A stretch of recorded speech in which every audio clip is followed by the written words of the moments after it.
అందరికీ నమస్కారం. జగన్మోహన్ రెడ్డి గారు రాష్ట్రంలో చాలా బాధ్యత లేని పర్యటనలు చేస్తున్నారు. చంద్రబాబు గారు, లోకేష్ గారు, పవన్ కళ్యాణ్ గారు ఈ రకంగానే యాత్రలు చేయలేక కాదు, అడుగడుగున ఆగుతూ జనాల్ని సమీకరించుకుని వేల మంది బలం ఉంది మాకు అనేటటువంటి చెప్పుకునేటటువంటి ప్రయత్నం ప్రతి ఒక్కళ్ళు చేస్తే రాష్ట్రం ఏమైపోతుందో మనం ఊహించవచ్చు.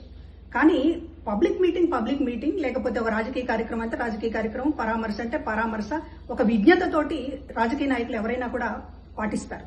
కానీ జగన్మోహన్ రెడ్డి గారికి పెళ్లైనా, పరామర్శ అయినా, లేకపోతే కాలు కదిపితే ఒక రాష్ట్రానికి సంబంధించినటువంటి ఒక పెద్ద జాతరలాగా చేసేటటువంటి ఒక కార్యక్రమాన్ని తీసుకుని రాష్ట్రంలో మిగతా ప్రజానీకానికి అందరికీ కూడా ఇబ్బంది కలిగిస్తున్నారు.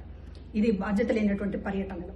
మరొకటి, ఈ పర్యటనల్లో ఆయన ఏం చెప్పదలుచుకున్నారనేటటువంటిది అడుగుతున్నాం. అంబటి రాంబాబును పరామర్శించారు, జోగి రమేష్ ను పరామర్శించారు. వారు మాట్లాడినటువంటి బూతులు మా పార్టీ సంస్కృతి కాదు అనేటటువంటిది ఏ రోజైనా ఒక మాట మాట్లాడారా?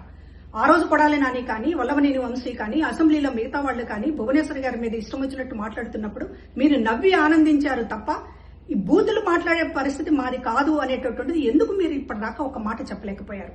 వరా రవీంద్రారెడ్డిని వెనకేసుకొచ్చారు, ఈ రోజు అంబటి రాంబాబుని వెనకేసుకొస్తున్నారు, జోగి రమేష్ ని వెనకేసుకొస్తున్నారు. అంటే వైసీపీ పార్టీ బూతుల సంస్కృతి కలిగినటువంటి పార్టీ, సమర్థించేటటువంటి పార్టీ అని జగన్మోహన్ రెడ్డి గారు 1000కి 1,00,000 సార్లు చెప్పకనే చెప్తున్నారు. ఇది ప్రజలు గమనించుకోవాల్సినటువంటి విషయం. మరొకటి, ఈయన జనం ముందు చేతులెత్తి దండం పెట్టే ముందు ఒకటి ఆయన చెప్పాల్సినటువంటి అవసరం ఉంది.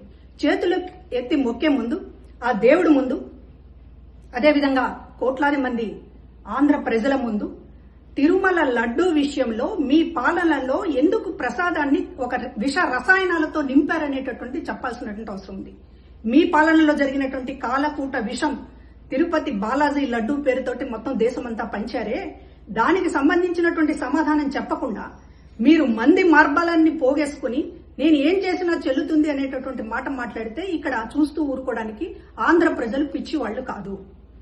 ఇవాళ మీరు సమాధానం చెప్పాల్సినటువంటి అవసరం ఉంది. మీరు ముఖ్యమంత్రి కాదు, 11 స్థానాలకి పడిపోయి జవాబుదారితనంగా ఉన్నటువంటి నాయకుడు.